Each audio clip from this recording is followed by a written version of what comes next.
Manchester City travel to Everton on Wednesday knowing a win can see them move back to the top of the Premier League on goal difference.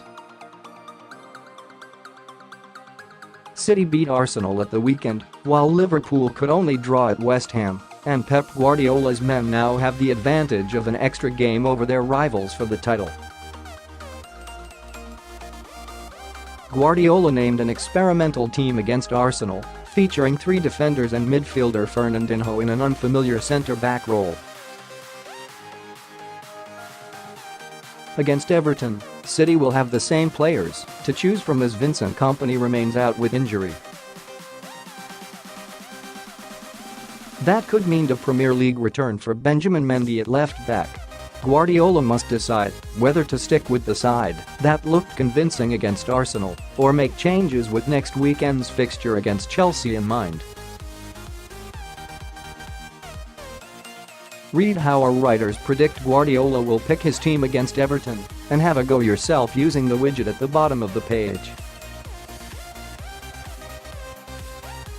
Stuart Brennan Pep Guardiola is brimming with options, and it's just as well with 3 big games in a week and very little let-up between now and the end of the season.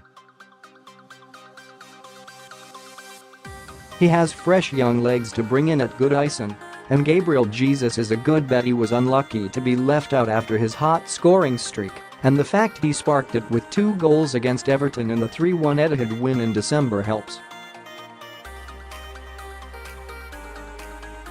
Jesus was also excellent at Goodison last season. Leroy Sane usually reacts well to being left out for big games, and he should get a chance to show what he can do, while Riyad Mahrez needs another chance to shake out of the flat period he has been going through. Fernandinho needs to be back in midfield in what will be a tougher test than Arsenal, and that means John Stones back in place. Bajkowski City are spoilt for choice in midfield and attack, and still a little bit short of options at the back. Kyle Walker was much better against Arsenal, but the team always looks stronger with Aymeric Laporte in the middle, so for that reason I'd back Danilo to recover from his nightmare at Newcastle.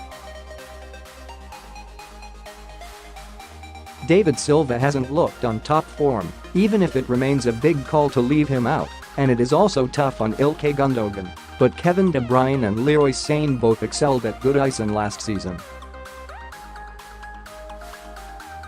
Likewise, as well as Gabriel Jesus will surely play if he starts. Can you leave out Sergio, Aguero and Raheem Sterling after their performances on Sunday? Not for me. Bray It would be tempting to rotate ahead of the Chelsea game, but City have been presented with a chance to move above Liverpool, and they have to field a strong team in order to take it. Guardiola's defensive experiment worked against Arsenal, but there's no need to complicate things against Everton, who seem to be leaking goals at the moment. Danilo and John Stones should come back in for a more familiar back 4. Of the 5 midfielders starting against Arsenal, Kevin De Bruyne looked in most need of a rest, and Ilkay Gundogan is a prime candidate to come on in the second half for Fernandinho. That means David Silva and Bernardo can create from midfield, feeding Riyad Mahrez, who should be recalled to conserve the energy of Raheem Sterling. This would normally be a perfect game to rest Sergio Aguero, but after his hat-trick on Sunday and the importance of winning at Goodison, he must start. Have a go at selecting tonight's